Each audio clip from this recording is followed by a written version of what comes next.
నమస్తే, welcome to Abhinav Bharat. రాష్ట్రంలో స్థానిక సంస్థల హడావిడి మొదలైందని చెప్పొచ్చు.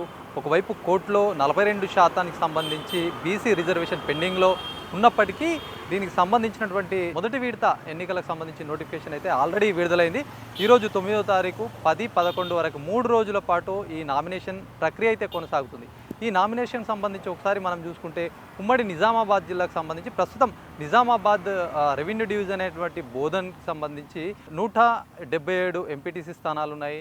18 జెడ్పీటీసీ స్థానాలకు సంబంధించి నామినేషన్ ప్రక్రియ మొదలైంది. దీనికి అధికారులు ఇప్పటికే అన్ని ఏర్పాట్లు చేస్తున్నటువంటి పరిస్థితి నెలకొంది. మనం నిజామాబాద్ జెడ్పీ కార్యాలయం వద్ద ఉన్నాము. జెడ్పీ సంబంధించి ఒకవైపు ఎంపీటీసీ జెడ్పీటీసీ స్థానాలకు సంబంధించి నోటిఫికేషన్లో అభ్యర్థులు అయితే వస్తున్నటువంటి పరిస్థితి ఉంది. 3 రోజుల పాటు దీనికి సంబంధించినటువంటి ప్రక్రియ కొనసాగుతుంది. ఈ నేపథ్యంలో ఒకవైపు హైకోర్టుకు సంబంధించినటువంటి ఏదైతే 42% బీసీ రిజర్వేషన్లకి నిన్న జరిగినటువంటి దీనికి సంబంధించి ఈరోజు బెంచ్ పైకి వస్తున్నటువంటి సిచ్యువేషన్లో మరి 42% రిజర్వేషన్ పరిస్థితి ఎలా ఉంటుందని చెప్పి ఒకవైపు సర్వత్రా ఉత్కంఠ అయితే నెలకొంది.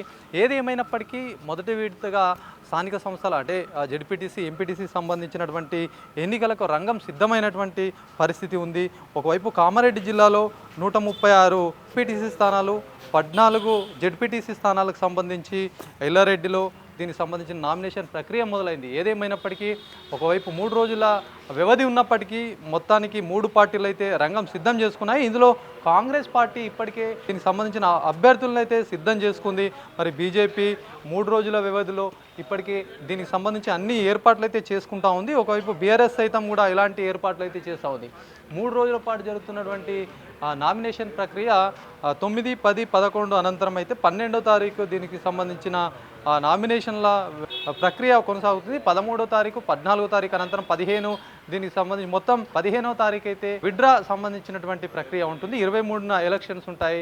మరి వచ్చే నెల 11న దీనికి సంబంధించిన రిజల్ట్స్ అయితే ఉంటాయి. మొదటి విడత, రెండో విడత, 2 విడతలుగా అయితే ఎంపీటీసీ జెడ్పీటీసీ ఎన్నికలు అయితే జరుపుతున్నారు. అధికారులు అన్ని ఏర్పాట్లు అయితే చేసినటువంటి ప్రక్రియ 42% బీసీ రిజర్వేషన్ల ప్రక్రియ ఎలా ఉంటుందో, ఎలా ఉండబోతుంది అనే అంశం పైన ఇప్పటికే ఉత్కంఠ నెలకొంది. మరి సాయంత్రానికి కనుక దీని విషయం అయితే అందరికీ తెలిసే అవకాశం ఉంటుంది. ఏదేమైనప్పటికీ కోర్టు తీర్పు ఎలా వచ్చినా కాంగ్రెస్ సంబంధించినటువంటి అభ్యర్థులు 42% తన పార్టీలో రిజర్వేషన్ అయితే ఇస్తామని చెప్పేసి వాళ్ళు ప్రకటిస్తున్నటువంటి సిచ్యువేషన్. మరి 3 పార్టీలు ఇప్పటికే తలమునకలైనాయి. ఎలాంటి అభ్యర్థుల్ని మనం ముందుకు తీసుకురావాలనే అంశం పైన జోరుగా చర్చ నడుస్తూ ఉంది. సమయం ఎక్కువ లేనప్పటికీ మరి అభ్యర్థుల వడపోత నడుస్తూ ఉంది. ఇప్పటికే అభ్యర్థులు చాలా పెద్ద మొత్తంలో పోటీ అయితే నెలకొంది.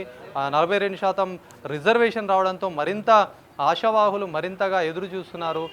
ఏదేమైనప్పటికీ ఎట్లా ఉండబోతుంది అనే అంశం బీసీ రిజర్వేషన్ పైన చాలా మటుకు చర్చ అయితే నడుస్తూ ఉంది. నిజామాబాద్లో అన్ని ఏర్పాట్లు చేసినటువంటి పరిస్థితి ఉంది.